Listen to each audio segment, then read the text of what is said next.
Kolejny dzień w Mexico City i ten dzień spędzamy z Agnieszką, którą możecie znaleźć na Instagramie jako Ines Travels Mexico. I co tak naprawdę możemy z Tobą zobaczyć? Ze mną, kochani, możecie zobaczyć tak naprawdę cały Meksyk, ale oczywiście mieszkam w stolicy, więc to jest ten punkt początkowy. Jeżeli tylko zaglądniecie, a powinniście zawsze zacząć od stolicy tego kraju, to czekam tutaj na Was. Miasto, wiele osób podchodzi do niego jak do jeża, wielki moloch. A ja powiem już, że niekoniecznie, oswajamy. tak, niekoniecznie, my jesteśmy naprawdę bardzo mile zaskoczeni. Ładnie. Przyjechaliśmy jak biała kartka, bez emocji, po to, żeby chłonąć to, co zobaczymy. Jak każde miasto ma swoje dobre i złe strony, a my właściwie też powiedzmy sobie szczerze, bo my nie jesteśmy na początku już naszego spaceru, też nie oglądamy takich typowych miejsc, tylko trochę chodzimy Nie, tak dlatego poza że szlakiem. szyjemy to zwiedzanie po prostu na miarę potrzeb, tak? Są osoby, które chcą muzea, więc oczywiście muzea, galerie, wszystko. Chcemy poznać miasto z punktu widzenia pieszego. Chodzimy po tym mieście, tak jak my dzisiaj. Także zaglądamy, tu nam się podoba to, że z każdej strony podchodzimy do tego Meksyku, nie tylko zabytków, ale też życia, jedzenia, transportu nawet publicznego. Ogarniamy ten Meksyk, który się da, jest naprawdę pięknym miastem. Mamy ponad 200 muzeów, to już może być, prawda, punktem zaczepienia, ale tak naprawdę Meksyk ma wszystko i został uznany na rok 2024 jako 6. miasto do odwiedzenia na świecie. Na pierwszym jest Nowy Jork, ale jest w pierwszej dziesiątce miast do odwiedzenia w tym roku. Także resztę zobaczycie u nas na kanale, zapraszamy, a jeszcze dodam, że Agnieszka działa w Podróżnikach Bez Granic i tam też ją możecie szukać. Tak, lecimy! Dzień zaczynamy w kawiarni Hule na Romie, gdzie umówiliśmy się na spotkanie z Agnieszką, zaczynając od zwyczajnych tostów z nachosami, burgerów i meksykańskiego klasyka huevos con nopal, czyli jajecznicy z opuncją.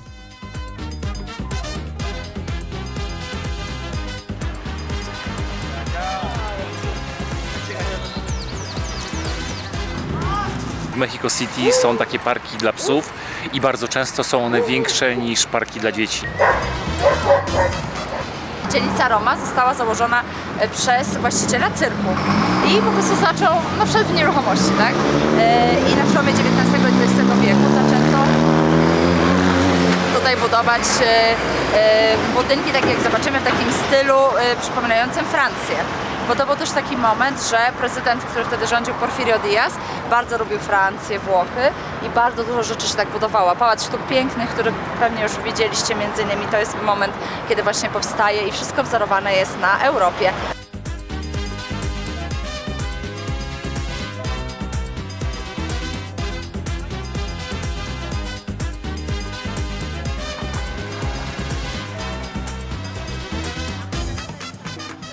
Z Ameryki Południowej zatrudniono tutaj z Peru japońskiego ogrodnika, który tam dla rządu był zatrudniony. Sprowadzono go tutaj i dla elit projektował przestrzenie.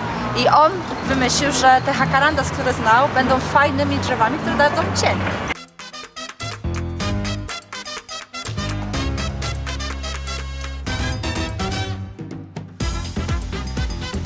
Jesteśmy na placu Rio de Janeiro, dalej w dzielnicy Roma. Tu jest taka zasada, że im bogatsza dzielnica, tym więcej parków, takich miejsc do odpoczynku.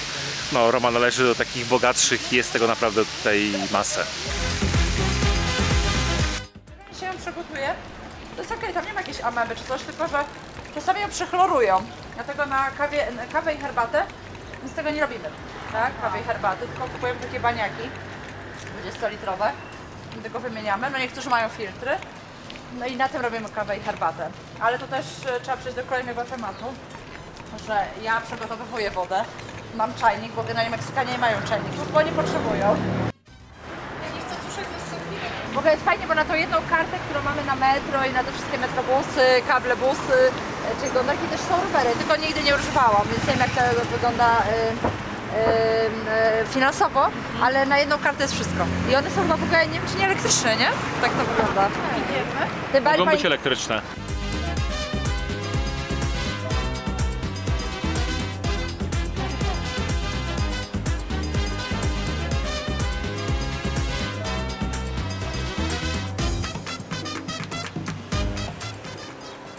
Akcje, jak sobie ludzie radzą z ładowaniem telefonu na ulicy. Ale w wielu parkach masz miejsce, gdzie można się ładować. I prąd z semafora.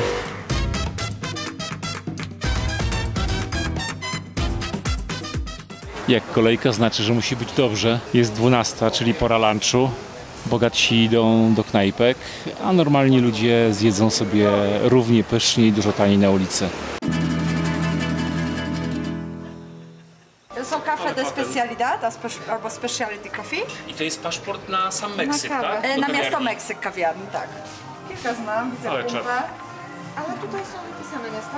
Tak, bo w Puebli też jest osobny paszport w Puebli. A w Oaxace też. No, Camino Pomala tutaj chodzę, Ale Blend to jest Station. super, bo możesz od razu wszystkie kawiarnie poznać. Tak.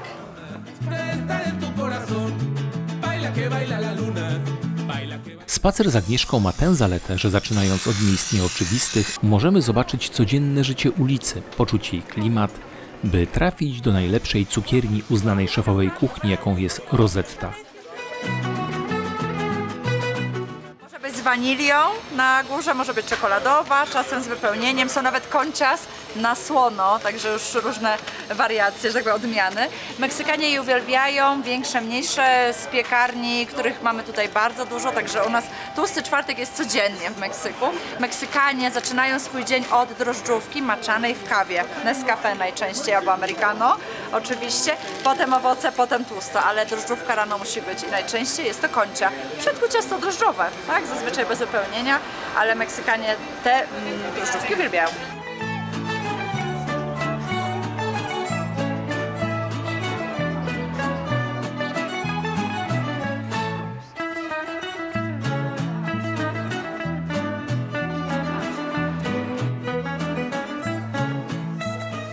Mijając po drodze kafejki i klimatyczne księgarnie, docieramy do wystawy czaszek, znanych w ruchu religijnym Santa Muerte.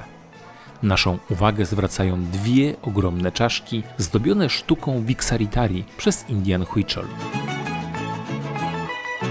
I przypadkiem trafiamy na obozowisko uchodźców z Haiti, co oczywiście wymaga wyjaśnień. Do Ameryki Środkowej się dostają, teraz tylko na zasadzie czy przypłyną, czy są czasem możliwości przelecenia, bo mają, ale generalnie przypływają i potem już wędrują. Ale Meksyk organizuje takie programy przyjmowania migrantów, więc Haiti, ponieważ co chwilę to co mówiliśmy, mieli dużo różnych klęsk żywiołowych, to Meksyk ich wspomaga i daje im takie punkty właśnie, tylko no tutaj oni mają namioty, ale dostają jakieś jedzenie, niedaleko jest taki ośrodek migranta i są jakieś tam umowy podpisane. ten ośrodek tutaj, tak. Tylko, że no, wiecie, ich jest bardzo dużo, także to jest co chwilę. Ja ich widzę pracujących na targowiskach. Oni, wiecie co, oni nie znają tak hiszpańskiego do końca, oni mówią takim kreolskim, także tak do końca nie wiem, jak się porozumiewają, ale jest ich bardzo dużo. Część chce na Stany, no ale wiadomo. Ale wielu osób ma jakiś tam status taki w miarę legalny, w sensie, że nie, że ktoś ich tu przyjdzie zaraz i stąd wyrzuci, no bo są widoczni. A chwilę później docieramy do słynnego Muzeum Muralu Diego Rivery. Celem było znalezienie miejsca dla muralu, który widzimy przed nami, ponieważ on został namalowany przez Diego Riverę w 1947 roku w hotelu, którego już nie ma. Vis-a-vis jest hotel Hilton. Stał tam hotel zniszczony w trzęsieniu ziemi w 1985 roku, 19 września.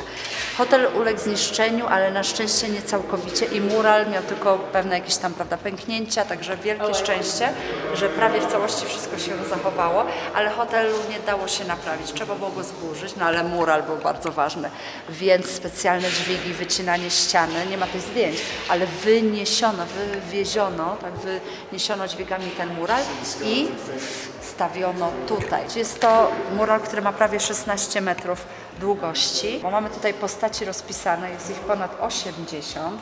Po lewej i po prawej stronie mamy rozpisane, kto jest kim, prawie wszystkich rozszyfrowano. No i mamy po środku postać Katriny.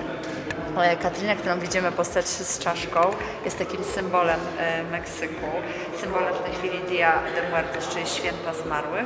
Postać, która stworzona została na początku XX wieku nie przez Diego Riverę, nie przez najsłynniejszego muralistę, tylko przez pana w czarnym meloniku, tak, którego ten kościołek trzyma pod rękę, czy on ją trzyma pod rękę, to jest José Guadalupe Posada z tego miasta Aguascalientes. On był karykaturzystą, był dziennikarzem, ale przede wszystkim karykaturzystą. Dużo tworzył karykatur, rysunków, które komentowały wydarzenia polityczne, społeczeństwo i często też krytykę tego, co się działo na przełomie XIX i XX wieku w Meksyku. I stworzył serię właśnie, gdzie główną postacią był szkielet nazwany Katrina, potem przez Diego Riverę. Była to krytyka przede wszystkim kobiet, ale tak naprawdę społeczeństwa. Ten piękny budynek za moimi plecami to jest dom scjentologów kościoła, do którego należy Tom Cruise, Will Smith, chyba John Travolta. Okazale wygląda. I można go odwiedzić, jeżeli ktoś jest tą odmianą zainteresowany.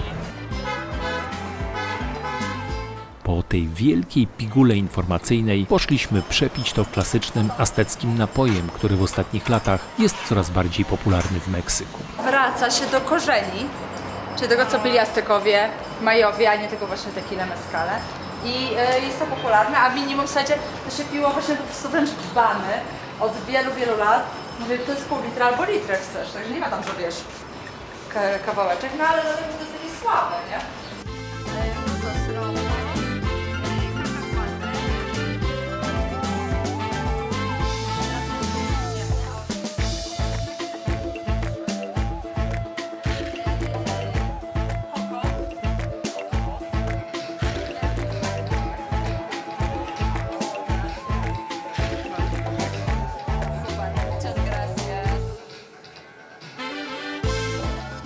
Pulquerii.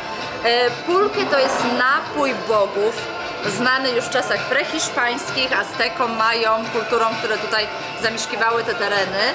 Jest to sok z agave maguey, taki zwany aguamiel, czy woda z miodem, który pozostawiony do procesu fermentacji przechodzi w alkohol. Był to pierwszy alkohol bogów i Meksyku, pity w mieście, pity w okolicach i wraca od kilku lat do łask. Staje się bardzo popularny i jesteśmy właśnie w pulquerii, gdzie możemy spróbować różnych smaków. Ten jest natural, czyli bez dodatku żadnego, a potem już mamy, tam jest orzeszek ziemny, mamy marakuje, mamy owoce leśne, mamy marcepan, mamy mandarynkę chyba, także tych smaków może być tutaj nawet w tym miejscu nawet do 30 różnych. Pije się minimum pół litra, litr.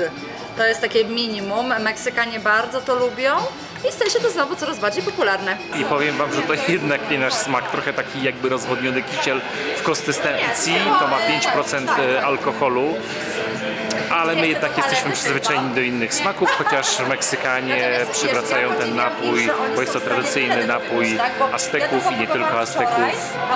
No, każdy dba o swoją tradycję. I żeby to podkreślić, Pulqueria, bo tak nazywa się to miejsce, prezentuje akwaria pełne aksolotów, endemicznych salamander meksykańskich, które słyną ze swoich zdolności regeneracji i trafiły na jeden z banknotów tego kraju. Na świecie jest konkurs najładniejszego banknotu na świecie co roku. No Polska nie bierze w nim udziału, nie mamy z czym. Ale za 2021 wygrało 100 peso. Nie wiem, czy macie takie z motylkami. 59 rok, kiedy otwarto metro. Mamy 12 linii. Po chwili testujemy meksykańskie metro, które wbrew pozorom nie jest tak groźne, jak je malują, a bilety kosztują tu tylko 5 pesos. Kolejna atrakcja, jedziemy kolejką gondolową, która jest jedną z ciekawych atrakcji w Mexico City i chyba niezbyt popularną wśród turystów. No, zaraz zobaczymy, jakie widoki. Jesteśmy w tak zwanym cablebus. Mamy takie dwie linie w mieście Meksyk, trzecia się buduje. Absolutnie nie jest to atrakcja turystyczna i nie takie było zamierzenie i generalnie to my jesteśmy tutaj, że tak powiem, turystami, ale jest to transport dla ludzi z dzielnicy, którą za chwileczkę zobaczymy, przede wszystkim Iztapalapa. Było to świetne polepszenie ich komfortu dojazdu, tak, do pracy, czy oczywiście potem do domu, ponieważ nie muszą stać w korkach na dole, jest bezpieczniej na pewno w takiej gondolce i dojeżdżają w tym momencie do stacji metra i tam już prawda przyjeżdżają dalej do miasta. Natomiast czasami jak mam mniejsze grupy i chcemy zobaczyć miasto z góry, to sobie tutaj przybywamy, ale absolutnie nie jest to atrakcja turystyczna. I tam są te instalacje gazowe. Tak. Te zbiorniki na gaz, na wodę. Ale naprawdę niektórzy są mają też te panele, widzicie? Już tak lepiej trochę, nie? Tu patrzcie, murale są też.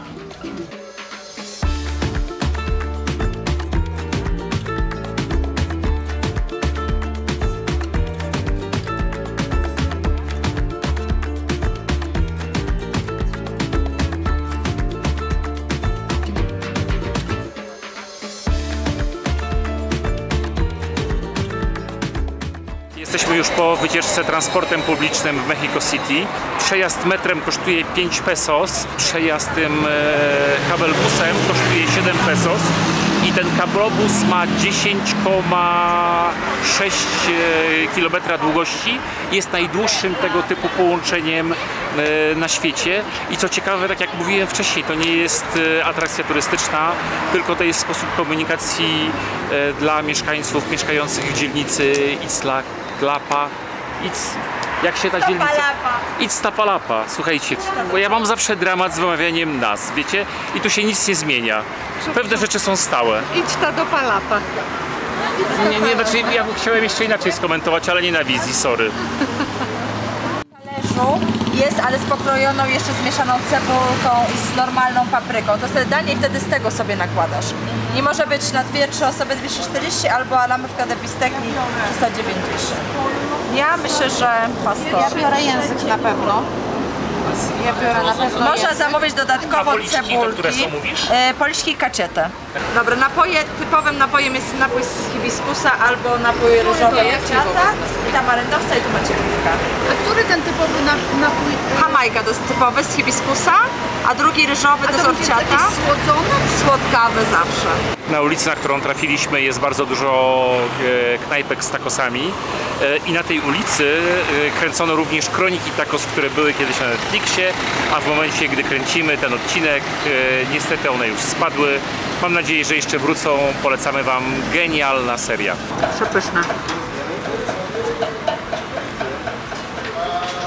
Bardzo dobre. Nie kula mocy, tylko prawdziwe mięsko. Suadero z serem, a Ty masz jeszcze... Policzkę, ja mam policzkę. A tu kolendra, nie? Do policzków? Generalnie najbardziej pasuje.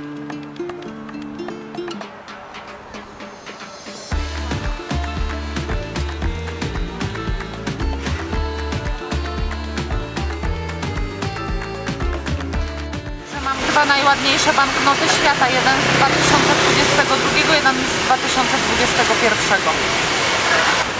Motyl i tu jest Motyl i co tam jest? Axolot. Axolot. Axolot.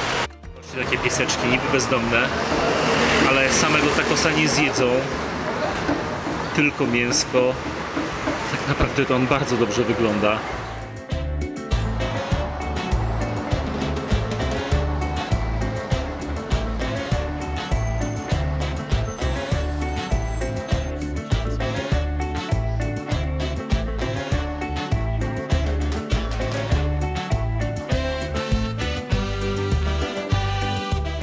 Mercado Sonora, takie bardzo lokalne miejsce i mieliśmy problem z filmowaniem, dlatego że tutaj są sprzedawane zwierzęta. No i część tych zwierząt jest tutaj nie do końca legalnie. Myślę, że większość tych zwierząt jest tutaj nie do końca legalnie. Puski, psy, właściwie każde zwierzę można sobie tutaj znaleźć. No i trochę, powiem Wam, serce pęka, kurczę, bo te zwierzęta są zabiedzone bez żadnej opieki, pewnie nieodrobaczone. Trochę słabo to wygląda.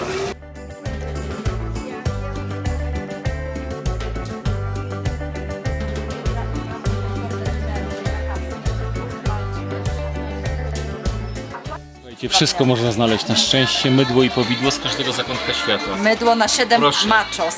Tak, i Turcja. A gdzie jest mydło na 7 machos? Tutaj.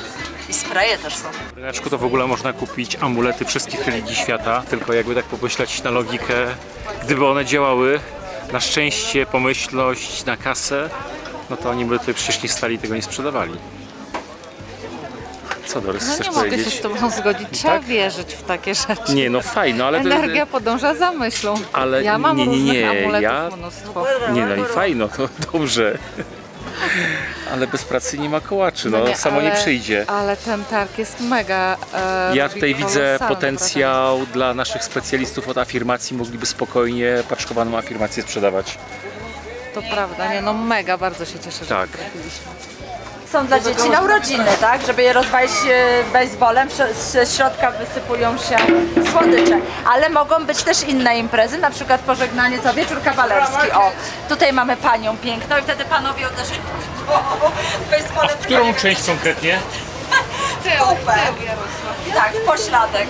Dla pań też są, tylko tutaj nie widzę, słuchajcie, żeby nie było. Ale dla pań teraz nie widzimy, bo dla pań mają pewną część ciała zazwyczaj taką bardziej wystającą. Tak. Ale nie, dziękujemy bardzo, Aga, bardzo, bardzo, to był fantastyczny dzień. Dzięki, fajnie, bo mówię, dopiero co się widzieliśmy, już jest, nie? Super. Także super, przytulaczki, czy nie? Dobra, z kamerą. Wodu nie kupione, ale wszystko inne zadowolone. Jeszcze prawie 17 000 kroków. To jest Także coś. tak, ale jedliśmy drożdżówki, więc Pysznie najedzeni, zadowoleni. tak, najedzeni, zadowoleni, przeszczęśliwi. wychodzeni. Tak Jutro jest. dociera Port of Fridzie. Polecamy.